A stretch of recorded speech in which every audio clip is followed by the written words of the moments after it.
even do contract, which isn't true. But so Eric's going to clear some of that up for you. If you have a schedule already, you know a lot about this. He's going to talk to you about how to best market that schedule. And then if you just are thinking of getting on the schedule, he's going to touch on that as well. So Eric, thank you for your time today and your expertise, and we look forward to hearing you, and I'll let you just take it from here. All right, good morning, everyone. Welcome from Denver. I am, as Deanna said, I am the Small Business Technical Advisor for GSA Region 8, which is the Rocky Mountain region. And so I'm here. I'll discuss GSA because we are the multi-award schedule holders, but I have a lot of, if you have questions about anything government related, I can try to help you out. And obviously our PTACs are out here.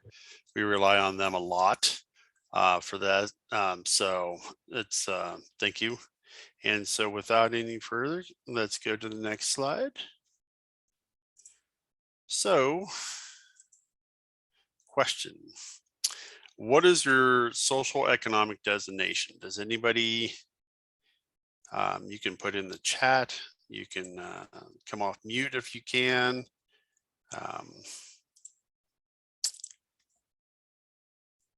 And see if, kind of wondering what people's social economic designations are. Because this is important as you kind of go along with an understanding the importance of, how your social economic status fits in with the general contracting. So Eric, what you're talking about is, is the company HubZone certified, or are they 8A certified, woman-owned small business? Yes, 8A certified. Or just small business. Or just a small disadvantage, right? Because there is a difference between self-certified as a small disadvantage and an 8A. So I was just wondering. And you want them to type that in there or speak up? Well, if they can come off mute. I was just kind of wondering where everybody is on this, or they can put in the chat box if they want. My sense is they're probably mostly in the small business bucket, but I don't know. In the small business bucket. We're in the small business bucket, I would say. Okay. But I do have a question on the screen where you're showing us the things. I have like a white Zoom sign-in thing. I don't know if anybody else has that popping up on the screen, but it makes it so I can't. Yes, it's covering up the slide, actually, the Zoom. Yeah, I see it. Oh, great. Thank you. Okay, there you go. Wonderful.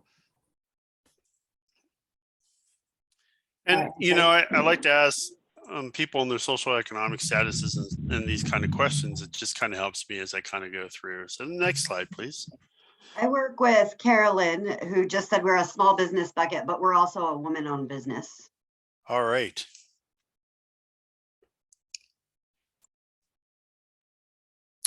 And this will be important to understand as I start talking about the multi-award schedule, in that the multi-award schedule per the FAR 8.4 that covers the multi-award schedule, or as it's referred to in the FAR, is your federal supply schedule, right? It's synonymous. They're all the same: schedule, multi-award schedule. If you've been around for a long time, you may have heard of the old 03 FAC or the IT 70 or something like that. It's all the same schedule, with one exception. That's the medical part. I'm not sure if anybody does like medical, but we can ask that question later. That's still controlled by the VA.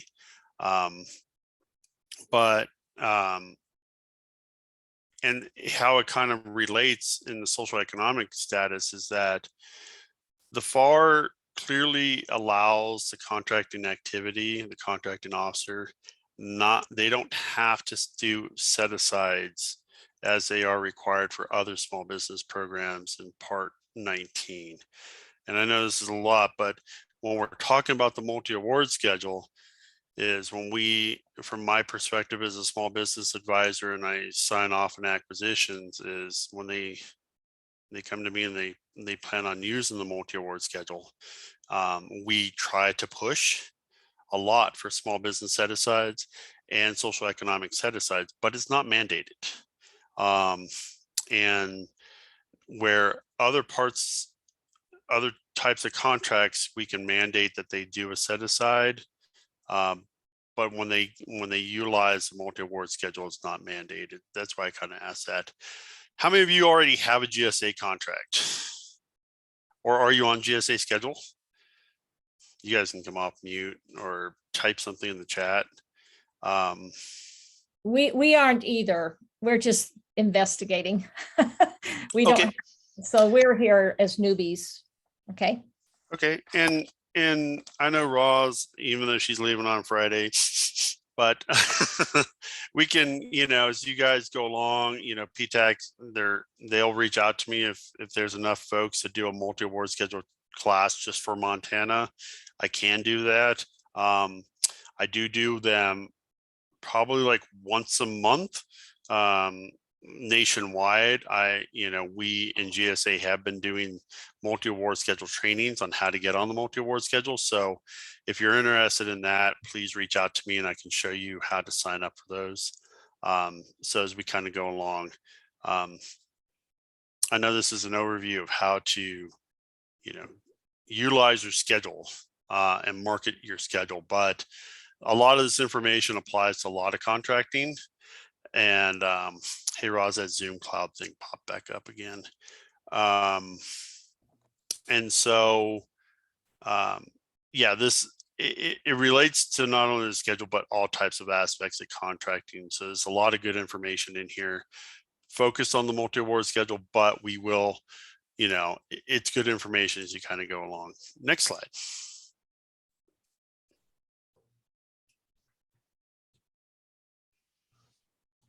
All right, we'll do a quick overview. OSDBU, if people don't really know what OSDBU is, I'll do a quick overview of it. The importance of marketing, conducting some market research, components of your strategy, advantages of the multi-award schedule for not only for the contract holders, but for agencies, and some tips to success. And so we'll cover like a little bit of all this and believe me, I like to be very interactive. If you have questions, please pop them in the chat. I know Roslyn and them monitor the chat. I will also monitor the chat to see and hopefully answer questions as we kind of go along. And I got one. Can you clarify what the multi-award schedule is? Yes. And I think I'll touch on that now, and I think we'll have a little bit more about that a little bit longer. So the multi-award schedule, which is identified and authorized per the regulation, the FAR, basically authorized the General Service Administration, being the Amazons of the federal government, to create a multi-award schedule. The multi-award schedule is just that. It is a long-term IDIQ contract with multiple services that are on the schedule or on contract. So it is a 20-year contract. We do them in 20-year increments. Every 5 years, they go through validations. And how do you sign up? We will get to some of that too, and how you sign up. So the schedule's out there. It's a long-term 20-year IDIQ contract, 5-year increments. Firms is an open solicitation. And as I said, I do a multi-award schedule class every month, and that is the how to get on schedule and the steps to get on schedule and an overview of the requirements to get on schedule. And so the schedule is a solicitation. It is a proposal that you'll make based on your industry and services you go through, and it gets to one of our contracting activities in one of our center offices, not in Denver, in one of our other center offices have that responsibility. And there are 12 large categories that are on the multi-award schedule, to include IT, furniture, transportation, facilities, professional services like engineers, oh God, I forget all 12 of them. There's a miscellaneous category, etc. What is not covered under the multi-award schedule is construction. So there is no construction on the multi-award schedule, with one little caveat, one little exception, that's roofing. We do buy roofing material from the multi-award schedule, and we can have it installed if we buy the material and have you install it. So that is one exception for construction. Other than that, there is no construction that's on the multi-award schedule. We have A&E services, we have engineering services, on and on. So it's a long-term, open-ended contract. So we're always bringing firms on and off. Unlike other IDIQ contracts, you may have heard of some of them, or but I'll name out some of them. There's like Oasis, Alliant 2, Vet 2, 8A Stars 3, Polaris, which is a brand new one that's coming on, which is focused for small business and women owned. And a lot of these are based around IT management, admin type of functions. And those are also IDIQ contracts, except for that's a one-time on type of situation. We advertise it, like right now we're advertising Polaris, and Polaris is a one-time. The solicitation will go out. They will, I don't even know how many firms are bringing on to the Polaris contract. I know 8A Stars 3, I think there was like 500 of them that were awarded that contract. And it's a one-time 5-year contract, and that's it. You can't go on and off all the time. Where the multi-award schedule is a continually open solicitation. People come on and off all the time. Now, with all these vehicles, and I refer to all these IDIQs as vehicles, they're just contracting vehicles, any federal agency can utilize them. So as the multi-award schedule is here, it is open to any federal agencies. And in some cases for the multi-award schedule, it is open to state and local governments, especially in disaster declarations and things like that. Because hazmat's on schedule, hazards remediation, those kind of things. So any federal agency can utilize the multi-award schedule to buy services. And so, yes, GSA, we are the contract administrators for the multi-award schedule.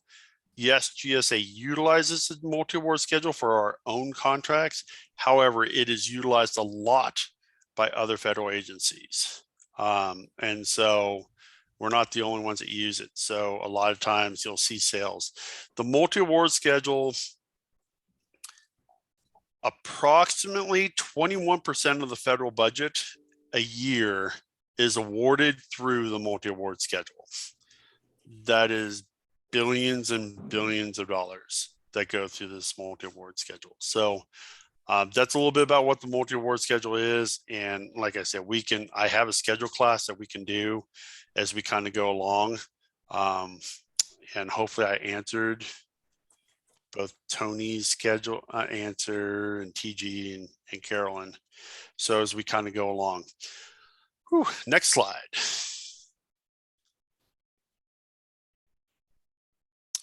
All right, a little bit about OSDBUs. By law, every federal agency has to have an OSDBUs office. GSA, we cover the entire United States. We have 11 different regions. I'm in Region 8, which is Rocky Mountain. So I have the Dakotas, Montana, Utah, Wyoming, and Colorado. The team I work with actually is 6, 8, 9, and 10. So we cover a large portion of the United States as far as geographical location. But we're all here to do the same thing. We're here to advocate for small business. That is our number one goal. There's a lot of ways we advocate for small business and what we do for small business. One is obviously we do trainings with our resource partners like PTAC. Right, we provide training to small business across the board. Some of the other things we do is I am your advocate when it comes to small business and acquisitions. I sit here on the backside, and when we do our market research and they start doing their market research and trying to find businesses, I'm here to advocate for small business and say, hey, we can find a small business that can do this job.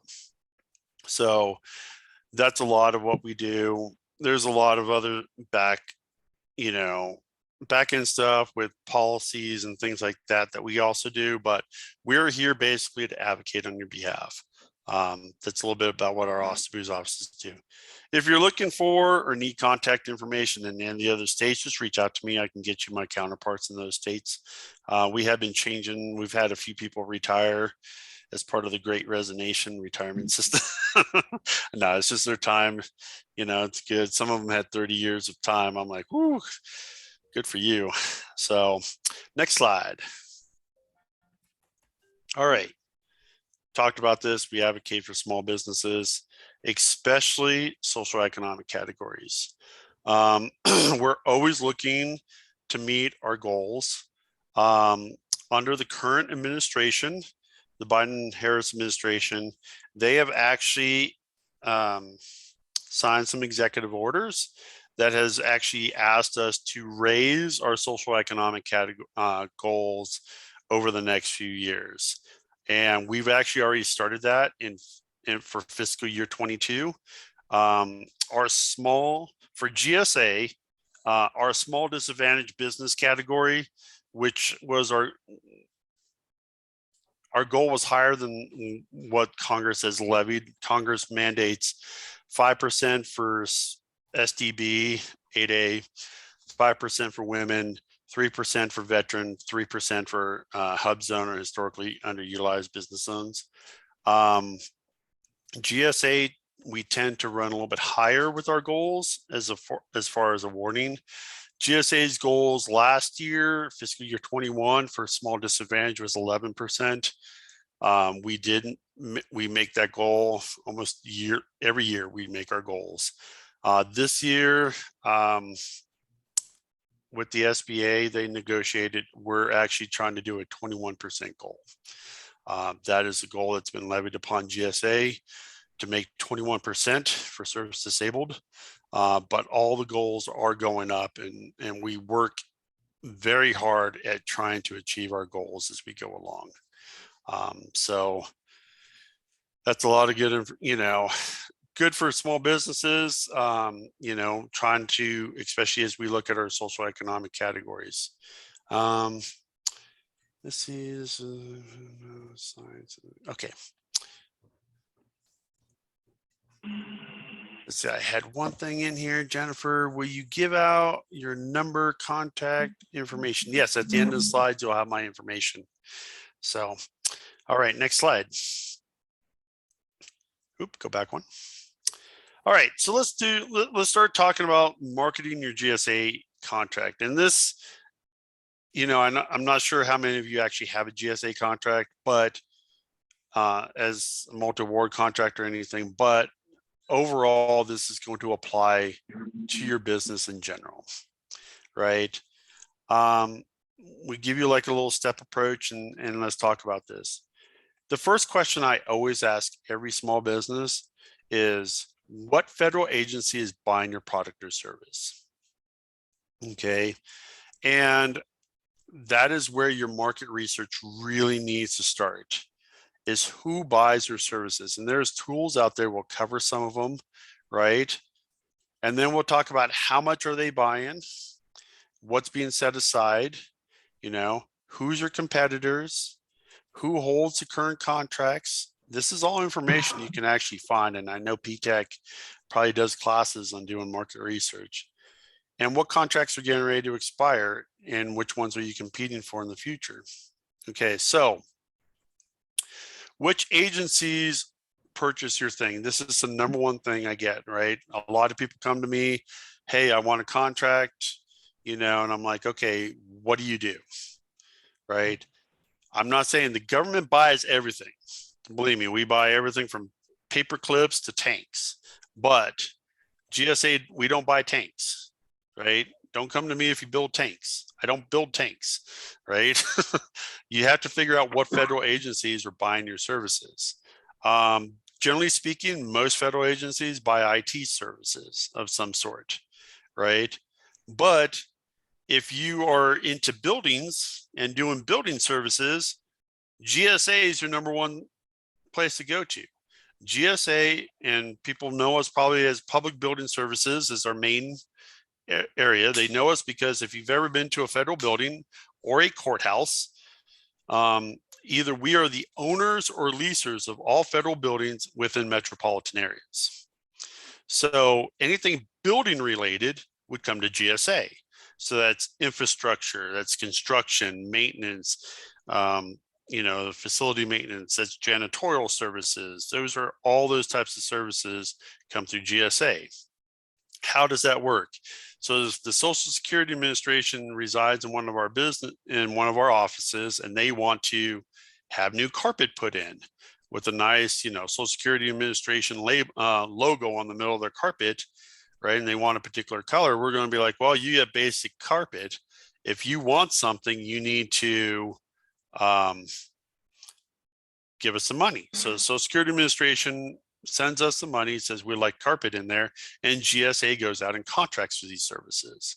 So you really, when you're doing your market research, what agency buys your services? And that's where understanding and looking at some things I'll touch on a little bit later, like product service codes and who's buying and stuff like that, is really important.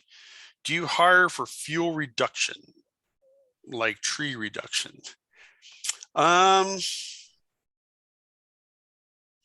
So are we talking like forestry services, like going in and doing timber, lumber? Those Yeah. types of things? Yeah, because we, with tree reduction, because the RC&D here has it to where you can go in and clear out all the dead trees and everything. So I wasn't sure if that would be the same category for you guys. Not necessarily that. So we do have like grounds maintenance and things like that on our facilities where we would do stuff like that. However, if we're talking like large acreage and things like that, what I would really recommend you do, Jennifer, and we can, I know PTAC probably has a contact or something like that.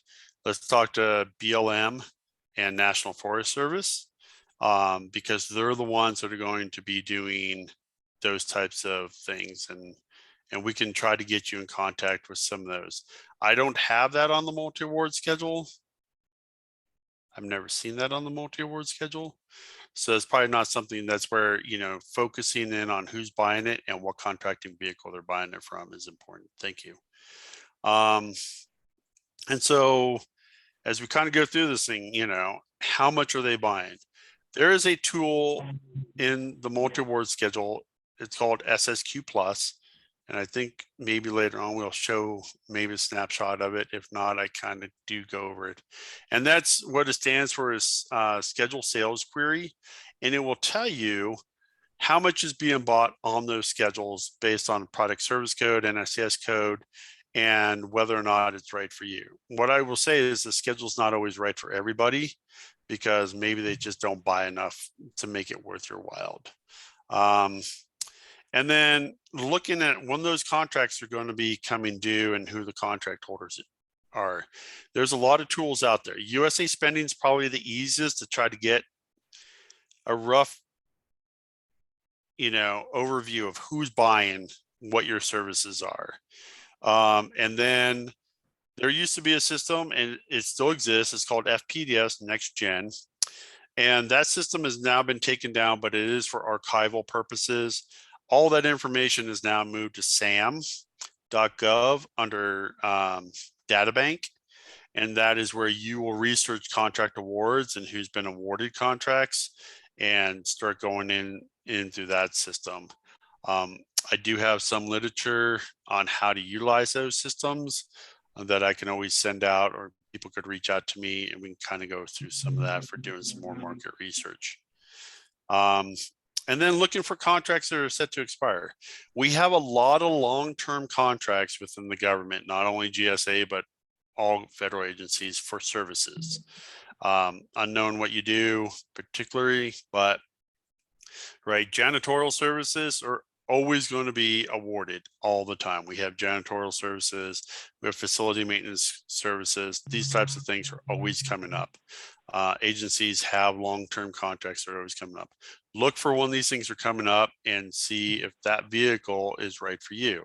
As I said, Polaris is out there now and will be solicited for small businesses and women-owned businesses. I forgot what Polaris, the actual category is for that. But we can start, looking into, seeing which ones are, you have to see which ones are coming due and which ones best fit you. Let's see, Jennifer, where do I find contracts? That is going to be where I was talking USA spending. You can start narrowing in and Databank to find those contracts. And I can send you some work or some information on how to find some of that, some handouts that we have. Next slide. I think you went backwards. Sorry, my scrolly on my mouse, I hit it. Yeah. Sorry. Okay.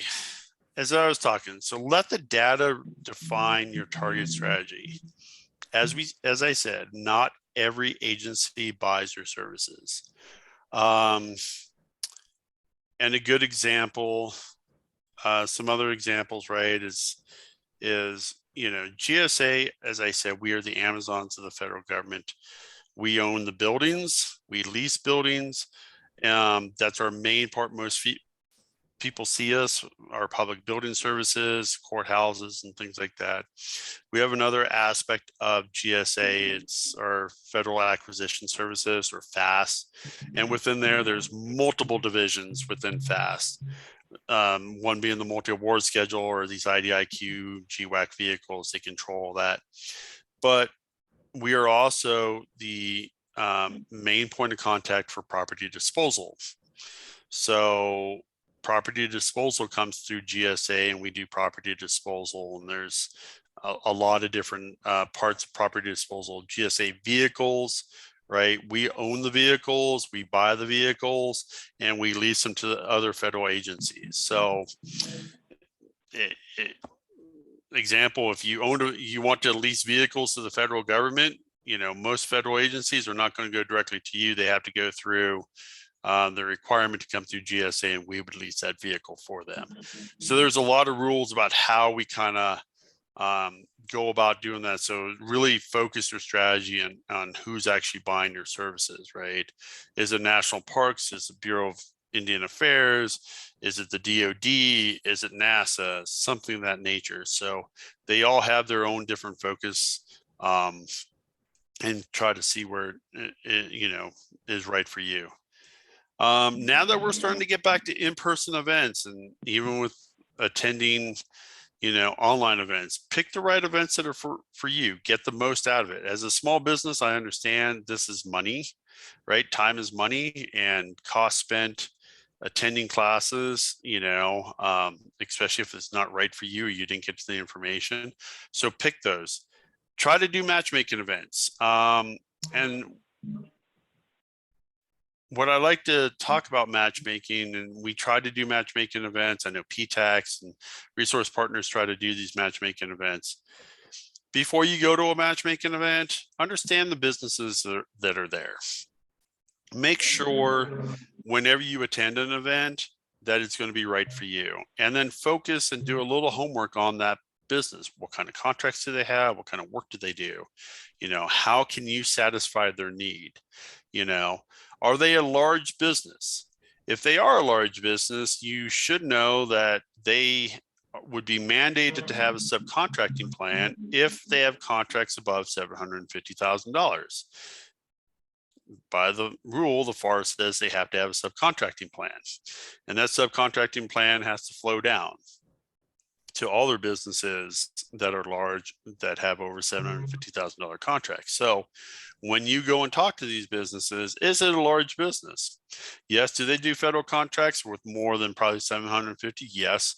Realize that they are looking for small businesses, in particular social economic status businesses like women-owned, HUB Zone, 8A, and on, to contract with because they have a contractual obligation to meet their subcontract goals that were signed off on their contract when it was awarded.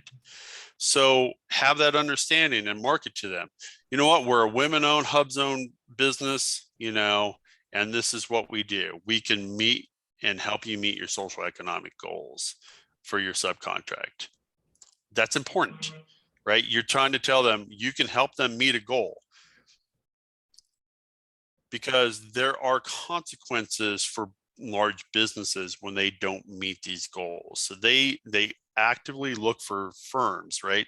Don't go up to them and say, hey, you know, we're a small business and we do IT work. Okay, you're one of 50,000 small businesses that do IT work, right? That have probably reached out to them. Go there and say, hey, we do particular IT work, cybersecurity. I'm also a women-owned business, or I'm this or this and this, and start really focusing in on that. Look at their forecast tool, agencies' forecast tools. We have one. I'm not sure if it's on the slide. I will actually pop it in here. GSA has a forecast tool that we use. Within our GSA forecast tool, there are 4 other agencies that actually utilize our forecast tool. The Department of Interior, which includes Bureau of Land Management, National Park Systems, Bureau of Indian Affairs. I forgot who else is under Department of Interior. They're a large agency, right? So you're going to see opportunities or forecasted opportunities. Department of Labor is on here, the Small Business Administration, and the Office of Personnel Management. What I will tell you is, because, as I said, we advocate on behalf of small business, there is a large effort going on right now that GSA may take over all the forecasting tools for most of the federal agencies, so that we can be able to better forecast and give small businesses the opportunity to see what's out there. So I can't speak for all the other agencies on what their forecast is out there. I can only help you out with the GSA ones, but I put it out there, and it'll be important as we go along. Be more efficient and much more. There's a lot to this whole thing. Next slide. And Roz, make sure I'm keeping track on time. I know sometimes I get off a little bit. Yeah, you're doing pretty good. Okay, so marketing your schedule, your contract, just marketing your business, right? Let's talk about it. Target those agencies. You know, if it's GSA or another federal agency, develop your strategy, how you plan on going about that, your marketing strategy. You know, what do you plan on marketing to them? Your socioeconomic status, what do you have that you're marketing to them? And then refine your approach. Get these leads started and stuff. When I say identify your agencies too, is not only is it finding GSA or any federal agency, the FBI, maybe not the NSA and stuff like that, but some of these, Department of Justice and stuff like that. Then also understand how they go about buying their services. I will use IT again for an example. IT is one that all federal agencies use. There's a lot of IT services in the federal government. I will tell you right now, I know of at least 5 different IT vehicles that are out there for people to use, right? So we have the MultiAward Schedule, IT services, which is the large category. It includes everything from software development, servers, maintenance, software development, etc. It covers a large category. Cyber being a subcategory, right? So you have software development for cyber, software development for non-cyber, etc. That's one. We have what is called NASA SOUP, right? Is a long-term IDIQ contract put out by NASA for software and for IT services. The Department of Defense has one through the U.S. Air Force. Then we have OASIS, and within OASIS, there are some pools that identify for that. We have the 8A STARS 3, which is IT based. We have Alliant 2 and now Alliant 3 that's coming on. That's all IT based. Vet 2, which is all IT based, and they're all different categories. One, vets can only be in the vet 2 and stuff like that. So there's multiple vehicles for IT services. What I will say is that there are agreements in place for like NASA SOUP. NASA developed this contract, long-term contract. They have federal agencies that have agreed to only buy their IT services through NASA SOUP. The same with the Department of Defense. You can't really do a lot of IT work outside of the Department of Defense. It doesn't go through this one. So when you're identifying your agency, like, yes, I want to do work IT for the big DOD, you know, because they have all these $1 trillion worth of money, right? Well, yeah, that's true. But can you get to that work, right? Because they have vehicles in place that they have to use. So not only identifying your agencies, but identifying what vehicles they use to try to get that. Does that all make sense? All right, I get a head nod. All right, next slide. Whew. All right, this is where I was talking about SAM.gov and the FPDS. So as part of streamlining the government a little bit, we've moved a lot of systems under SAM.gov. So as part of your SAM registration, you have your access, right? Instead of having multiple logins and stuff, we decided to put it all under SAM with one login. So within here, we have what is called SAM Databank. And I will send Roz the actual I actually have handouts on how to use SAM.gov and some tutorials.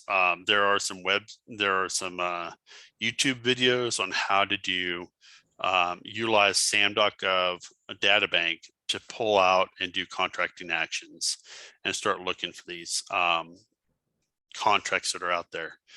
Some of the older archival ones are still in FPDS, and a lot of this is going to give you a lot of great information, right? Because all contract values over $10,000 are supposed to be put in here, and that includes contract modifications. So you're going to see a contract awarded, let's say, to whatever firm. We'll use General Dynamics, right? You're going to see, if you put in there, you're going to see that they probably have hundreds, if not thousands, of federal contracts awarded to them. And under each one, you'll be able to open it up, see how much money has been spent on that contract, what contracting agency or who contracted those services, right? So this is important. You start focusing on, oh, this is, you know, how, and these are the agencies within the federal government that are buying your services. JD is probably not a good example for small businesses, but if we looked at a small business for janitorial services, it will tell you the same. And it starts getting you focused in on what federal agencies those are, so that you can make your strategy to reach out to those federal agencies and start getting in contact and seeing what events do they have coming up. Do they have an industry day coming up or something of that nature, and that you can start marketing your services to them. So that would be important to do. Like I said, there is a link here. It's going to bring you to a lot of the information. Plus, I'll send you the handouts to that for SAM, because there's a lot of great information now in SAM. It's also where your labor rates are now located at. If before, or as you're doing a contract, especially in construction or janitorial, those types of things, if it asks you for labor rates, right, your labor rates are now in SAM. You can go there and pull your labor rates based on the location of the work and stuff like that, and it'll tell you what an apprentice plumber makes versus a master plumber, et cetera, et cetera. So those are the things that are in SAM now. And that in itself is an entire, I'll send you the information, but that in itself is an entire training webinar. So how to do some of this how to use SAM. Next slide. Whew, poll question. Do you guys all know what your North American Standard Code classification system code is, or basically your NICS code? Which ones are your primary and which ones are your secondaries? And I asked this, I'll just get a head nod. I think most of you probably do. Why I ask this is important.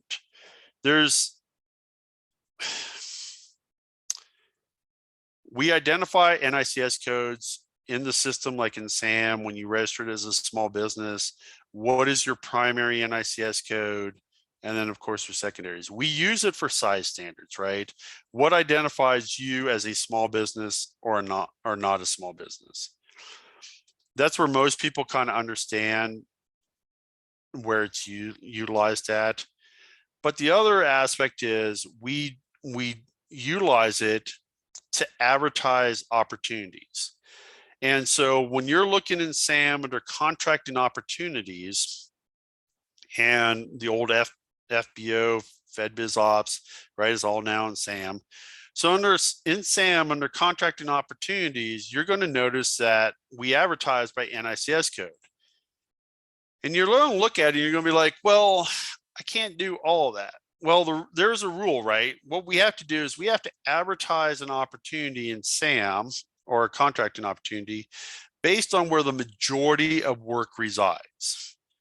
So if it's 50% of the work falls under an NICS code, then that's where we have to do it. So in the contracting activity, as we start going through this, we really look at it. Where does the majority of work reside? And is it the right NICS code? It gets a little bit sketchy when we start talking IT, because there's stuff for servers, there's stuff for cloud and stuff, but understanding what your NICS code is and your secondaries and how the government advertises opportunities. We have to advertise it where the majority of work resides in that contract. And so have that in mind as you're starting to look at these opportunities, right? That you may have to look under other NICS codes to see if there's other work that's being performed under a different NICS code.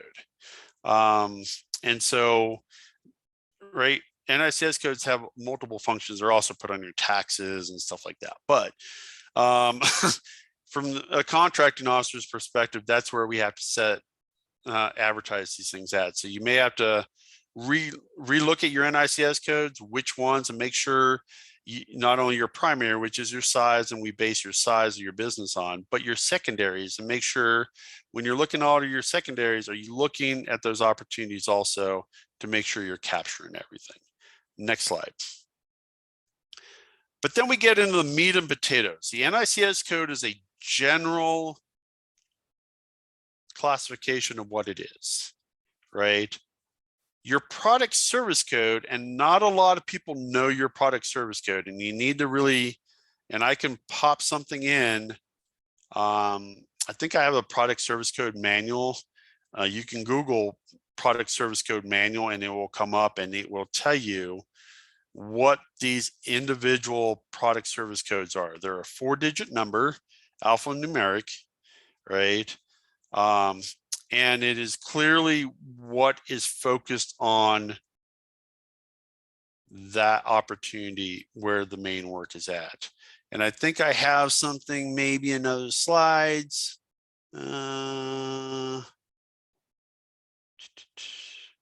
Yeah, next slide.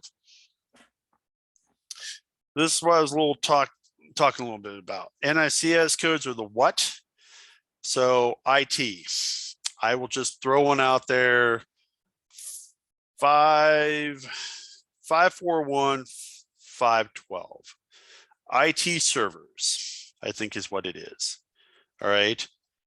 Within that server base is where you're going to start looking for product service codes. And this is really the what you do.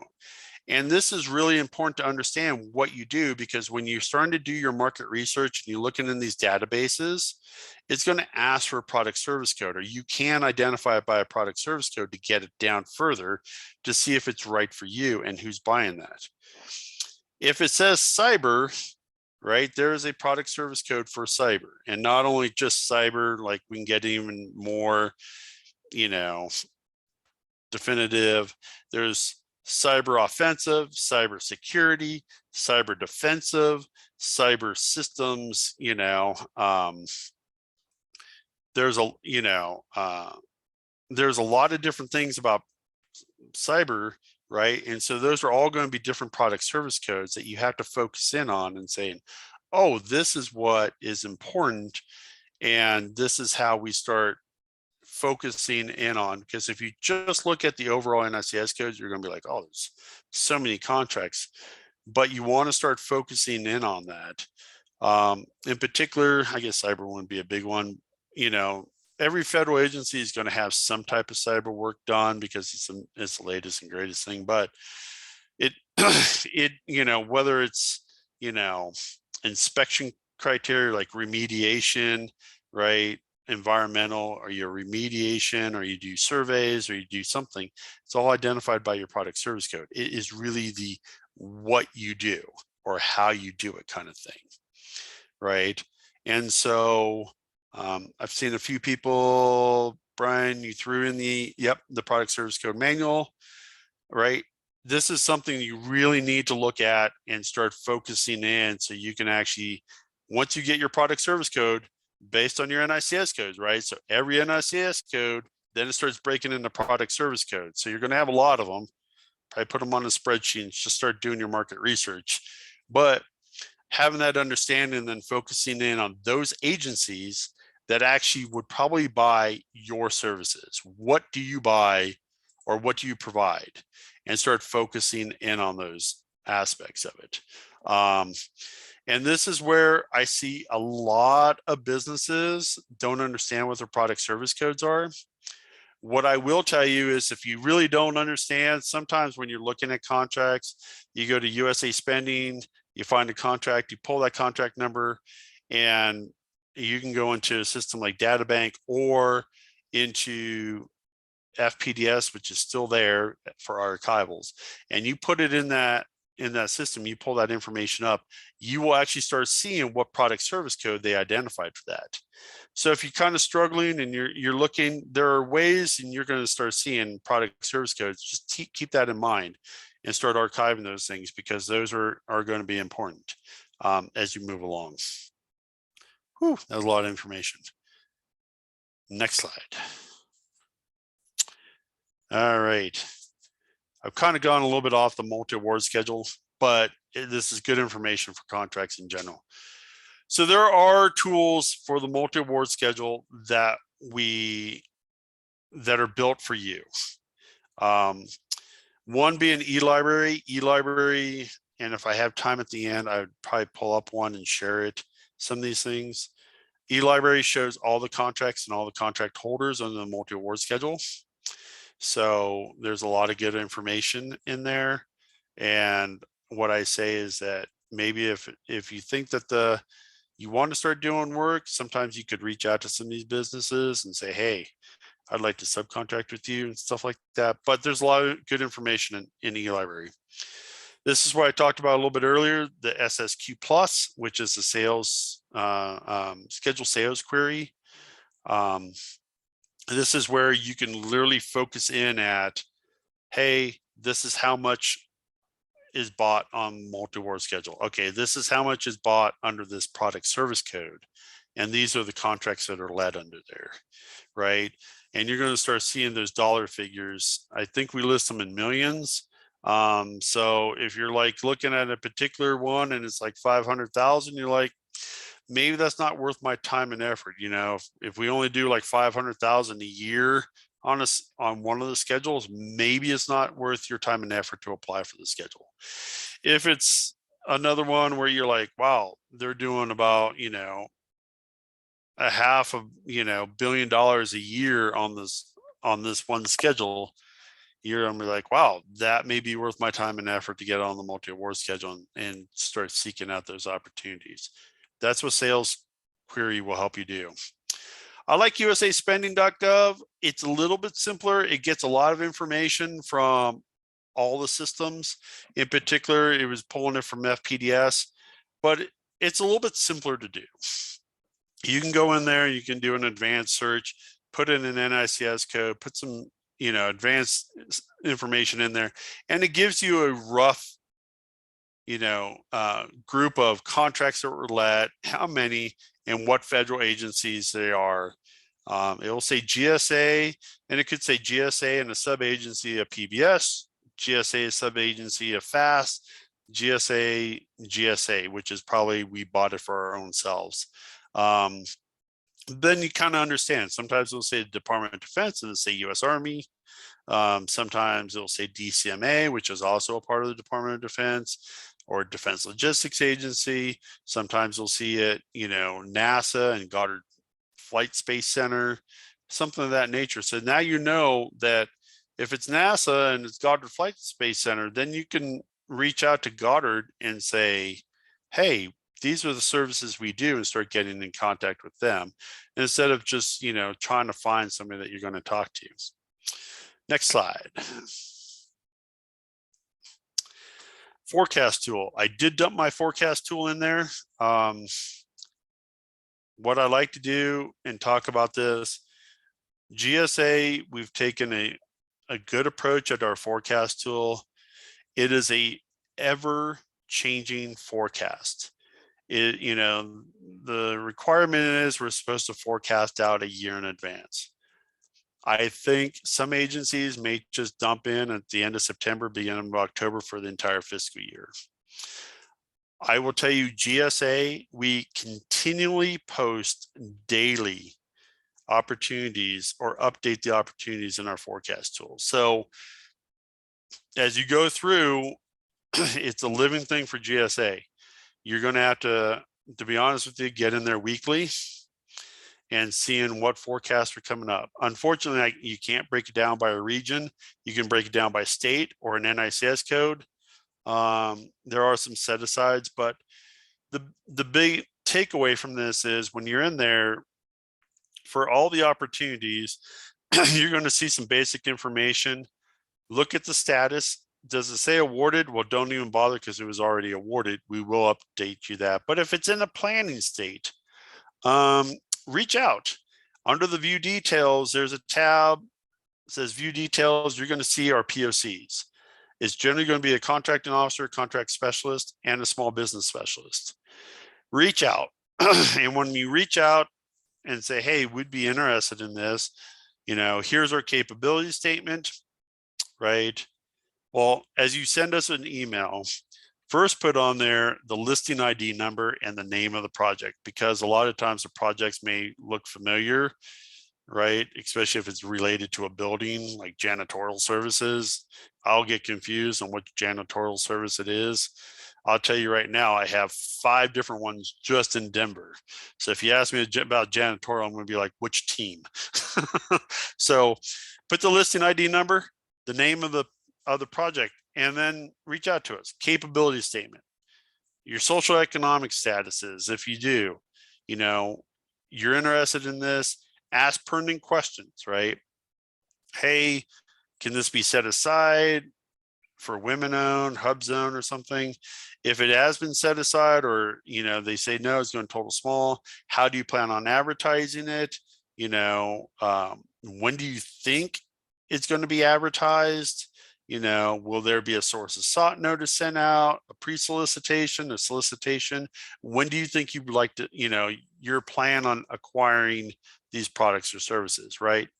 It's important because we're forecasting it out sometime within the year, right? But if you don't know to be looking for this in SAM, and you're not going and looking in SAM for these opportunities, you're going to miss the solicitation, right? So also ask, can you be put on the interested vendor list, right? And those types of things, just reach out. But this is a good, hey, this is a forecast for you guys, and you can start seeing what we're looking at in the future.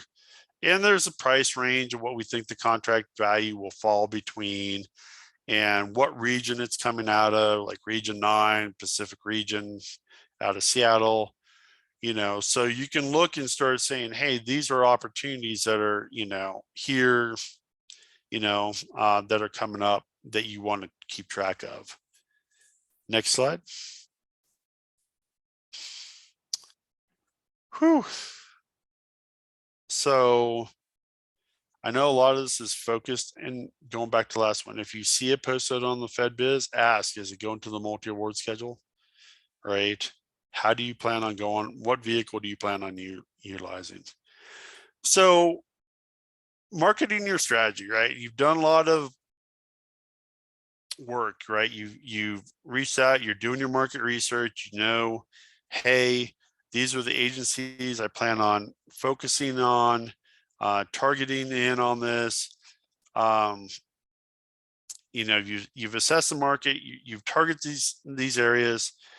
Let's start getting into, and I just want to touch a little bit, you know, are you competitive? And without getting into a lot of pricing and stuff, is what I will say is understanding the agencies that you're targeting, right? Do your research, right? Get to understand them a little bit, you know, understand also who your competitors are. There are databases out there. Dynamic Small Business Search is a great one. Go in there and see how many other small businesses you're competing against, right? Understanding who your competitors are in that realm. Understanding and doing, are you being competitive? Understanding those agencies and what they look for, social economic statuses, those types of things. What I also tell firms is get to know that agency, because when you're talking to an agency, how do you break in? Why do federal agencies go back to the same incumbents all the time? And this is Eric Regg's opinion. It's called what I call the known knowns. If I have a business and they've been working a contract, as long as they're doing all right, or they're doing satisfactory on the contract, they're doing it. If they have problems, especially minor problems or something, it's a known known. I know who they are, they're doing the work, and I know what their problems are, right? And I can live with that. Those are the incumbents. You as a new contractor, A, I don't know if you even know how to do the work, or B, if you even know how to do contracting, federal contracting. So help educate yourself, you know, how do those agencies go about billing? You know, if you deal with the DoD, you have to understand WAF, right? Wide area workflow. That's how they put things in their system. So reach out and try to get to understand those so that you can help with your competitive advantage, right?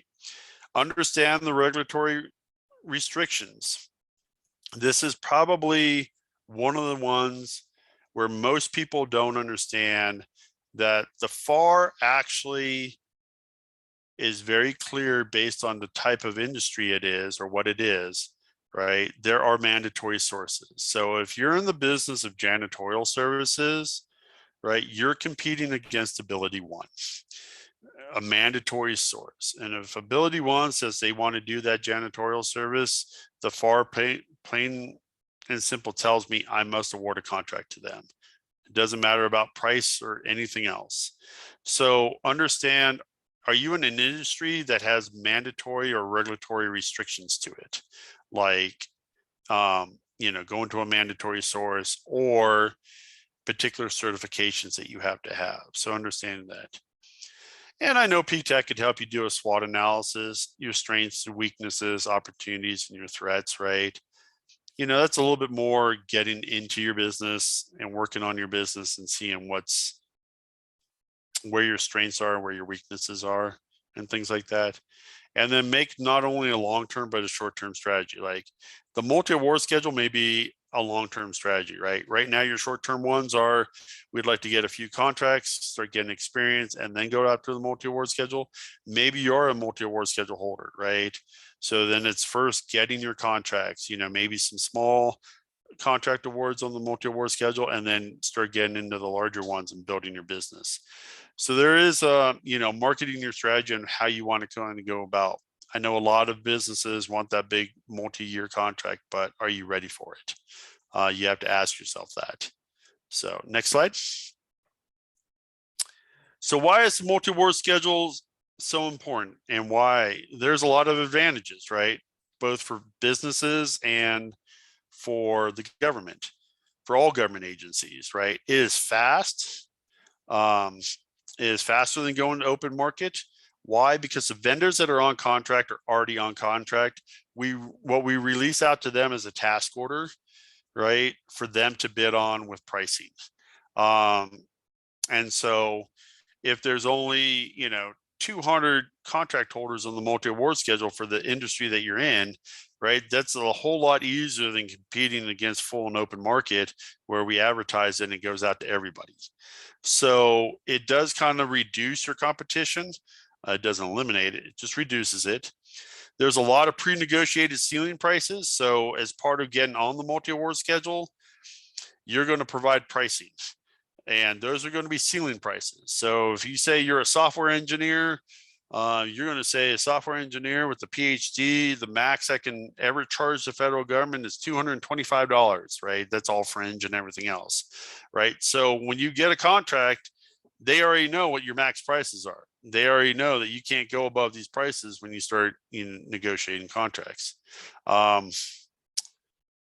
It is a built-in, assurance that you're in compliance with the FAR. So they've already done a lot of this research as part of your solicitation. It is accessible for both small business and social economic. So if you do get on the multi-award schedule, and you're going to see it will list if you're a small business or you have a social economic category. However, they don't have to set it aside for that group. But we do know that, hey, you are a small business and we can set it aside. We don't have to. And it accesses emerging technologies. And so especially like if you're in the IT realm, there is some ways to get on. So there are a lot of advantages for agencies to utilize it.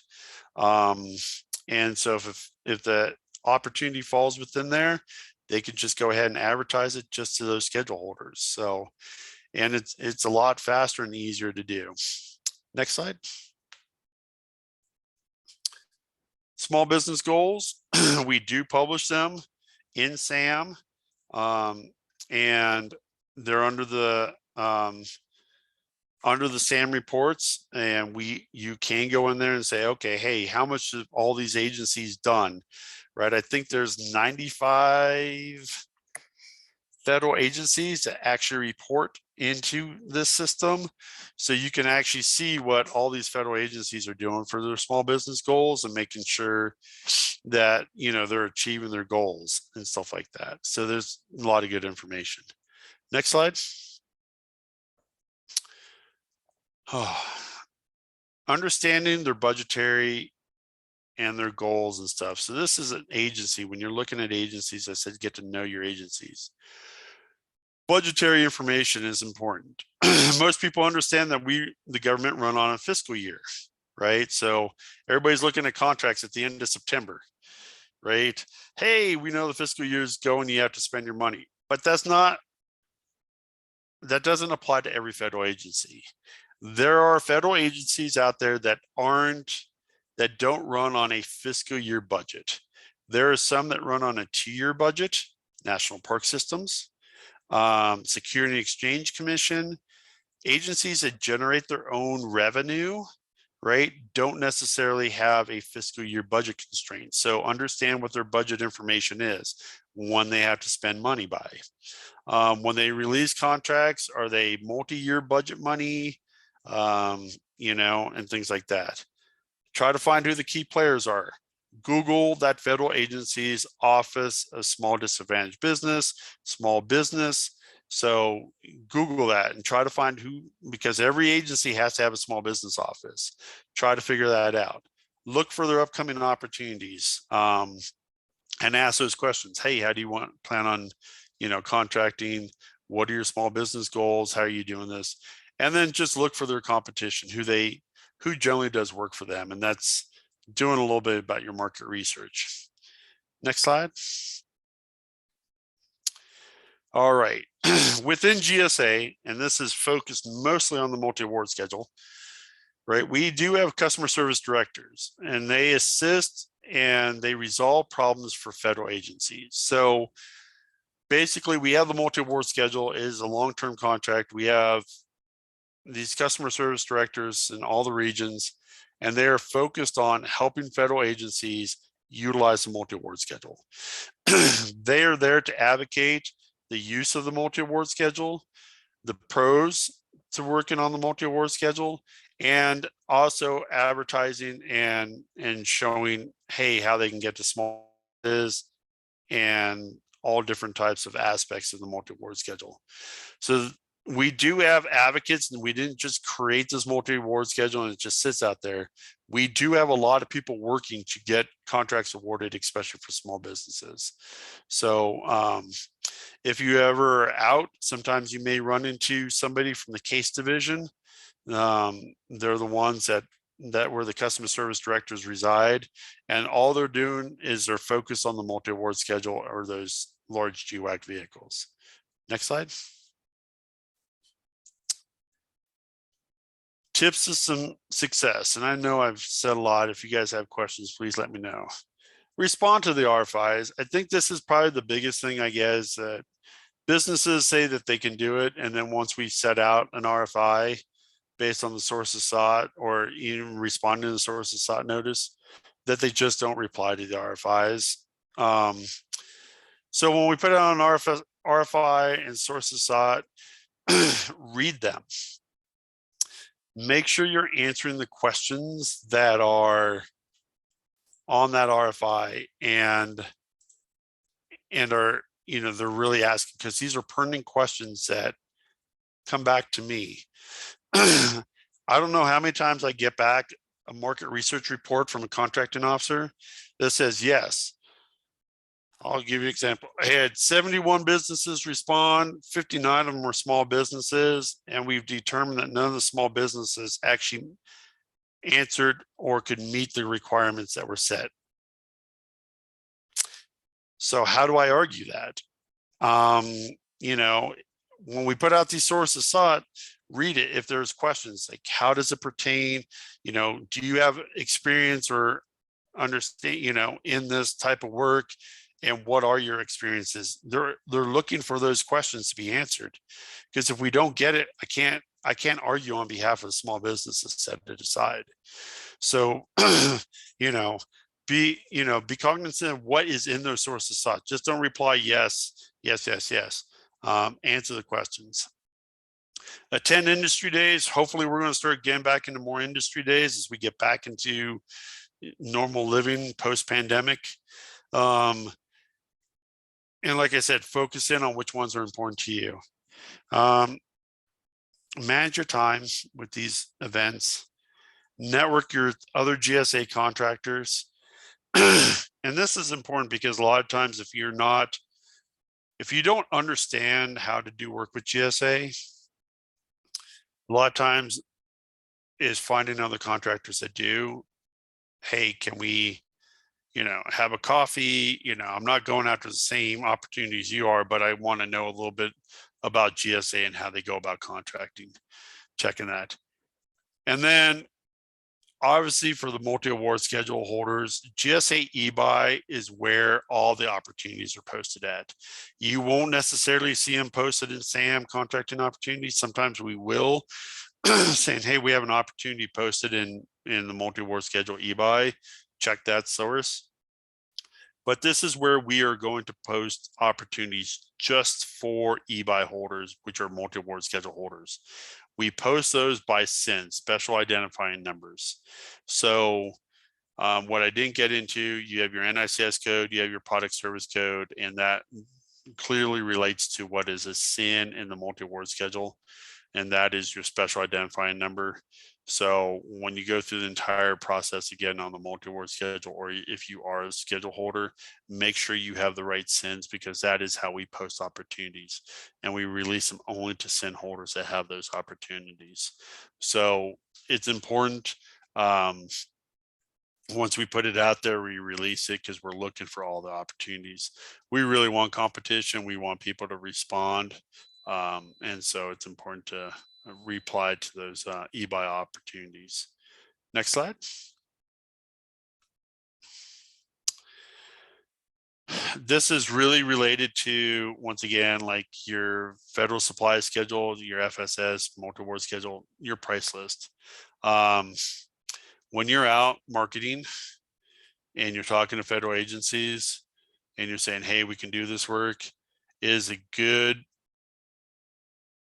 opportunity to have your price list with you, right? And you're talking to these companies, say, hey, small business XYZ, I'm Carolyn, these are my prices that, you know, for these types of work, you know, because you're meeting contracting officers, contract specialists, small business specialists, program managers, right, at these events, and like, hey, these are my prices. So they start getting an understanding of what your prices are, and maybe you like look really, your prices look really good to them, right? You talk to them, wow, okay, so these are opportunities that can come up.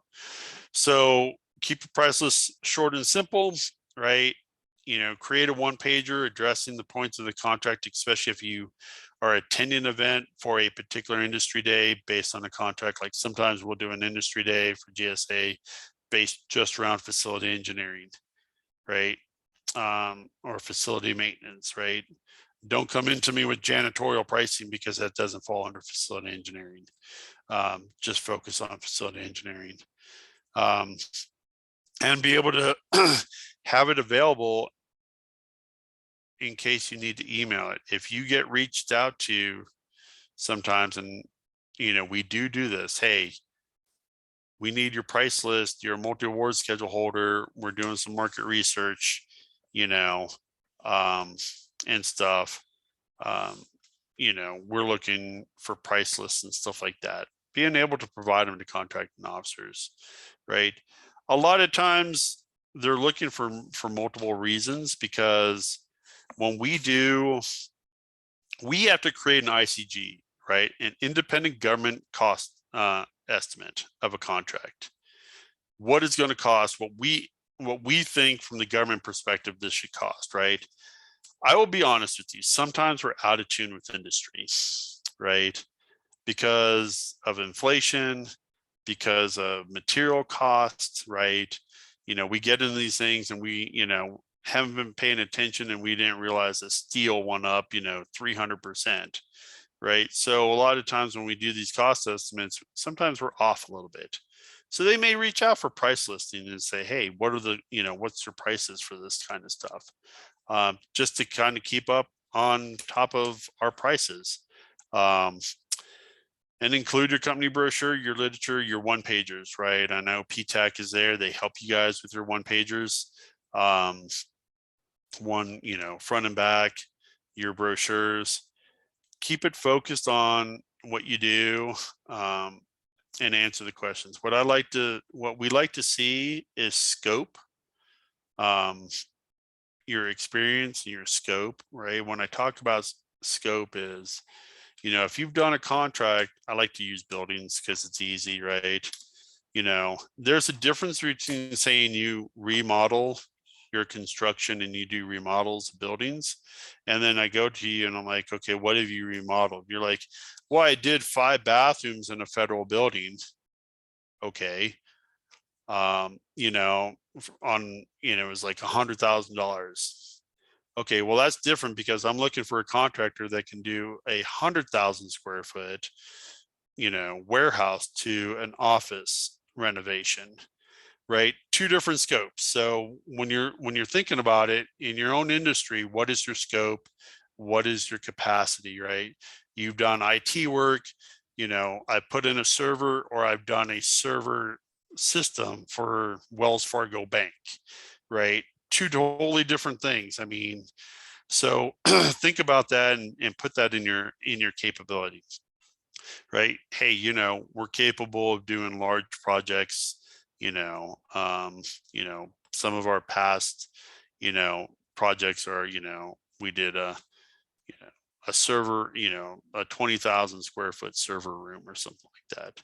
It kind of gives us a scope of what you're capable of doing.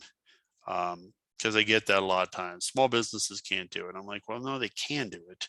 We just have to find the right ones. So next slide. So GSA Advantage is part of the MultiAward Schedule.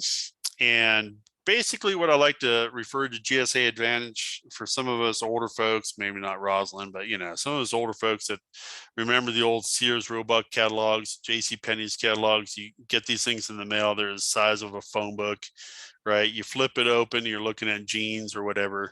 It's the same thing, right? It's just an online version of it. If I want to look for toilet paper, I can go there and I type in toilet paper, and it's going to come back with 2,500 contractors that offer me toilet paper and the prices and the type of toilet paper they offer. I can do it for roofing. I can do anything like that.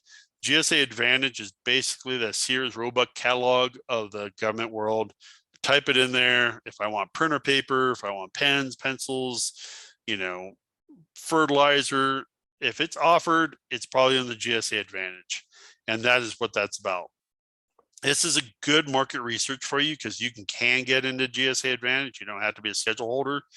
And if you say, hey, we offer these products, right? I'm wondering if it's readily available to GSA on GSA schedules that's available to all government agencies. Type it in there and see how many people offer what you're supplying, either product or service. Mostly based on product, but you'll be surprised. Some services are kind of offered in there. But yeah, type it in there and see what it is. So that's a little bit about GSA Advantages, a little bit of area to do market research to see if it's actually, right for you. Next slide. Make sure on your literature, websites, stuff like that, once you become a GSA schedule holder, that you can put the logo on the GSA schedule logo on your literature, and things like that. So make sure you're marketing that you are a GSA schedule holder, because a lot of times contracting officers, if they see that, they're like, oh, now I know how I can try to get to you, right? And so is important. Sometimes you can put your GSA contract number on there. Next slide. Make your website friendly. This is probably some of the hardest things. I do a lot of website surfing. When I start looking at agents, small businesses, and you guys send me your information, I Google you. I pull up your website and I see what information is there. Make sure it's user friendly. Make sure you have the information that's on there. If you are a GSA schedule holder, you're a women-owned small business certified through SBA, you can put the women-owned logo on there, the SBA 8A logo. If you have certifications through your state or local governments, right? Make sure those things are readily available, because as we start doing market research and I start looking for these things, I'm going to go to your website and make it easy for us to try to find. The worst case is I go to a website and I'm like having to look for a lot of stuff. List your capabilities, maybe some projects. To be honest, I don't like a lot of big pictures, but more information like, hey, what can we kind of do? So just make it a little bit easier, because we pull these things, I send them off to contracting officers and stuff like that. Next slide.